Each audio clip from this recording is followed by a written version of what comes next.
کامیاب حکمران۔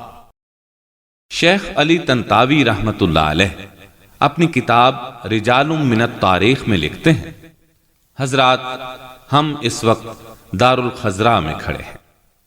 یہ عظیم الشان محل جو اموی خلافت کے وقار اور سطوت کا امین ہے۔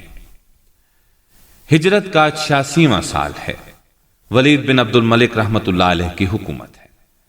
اس شخص نے ایسے کارنامے سر انجام دیے ہیں کہ خواب محسوس ہوتا ہے۔ اس نے ایسا اجتماعی نظام امت اسلامیہ کو دیا ہے کہ تمام مسلمانوں کو ایک رسی میں پرو دیا ہے۔ فقر و فاقہ، بیماری اور جہالت پر قابو پایا گیا۔ دائمی مریضوں کی فہرستیں تیار کی گئیں۔ ایسے مریضوں کے لیے ان کے گھروں میں خادم مہیا کیے گئے جو ان کے لیے ہمہ وقت خدمت سر انجام دیتے تھے۔ ان کی تنخواہ سرکاری خزانے سے دی جاتی۔ نابینا لوگوں کے لیے ہمہ وقت ساتھ رہنے والے خادم مقرر کیے گئے، یہ بھی سرکاری ملازم تھے۔ یتیم بچوں کے لیے مفت اسکول کھولے گئے۔ ان کے کھانے پینے کے تمام اخراجات حکومت کے ذمہ تھے۔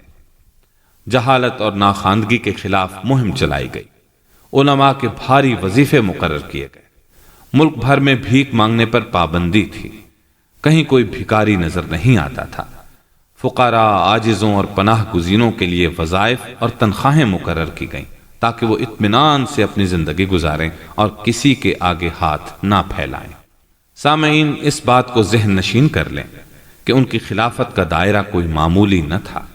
آج کے تمام عرب ممالک اور افریقہ کے بعض ممالک ان کی قلم رو میں شامل تھے۔ اور ہاں، یہ 7ویں صدی عیسوی کی بات ہے، 21ویں صدی کی نہیں۔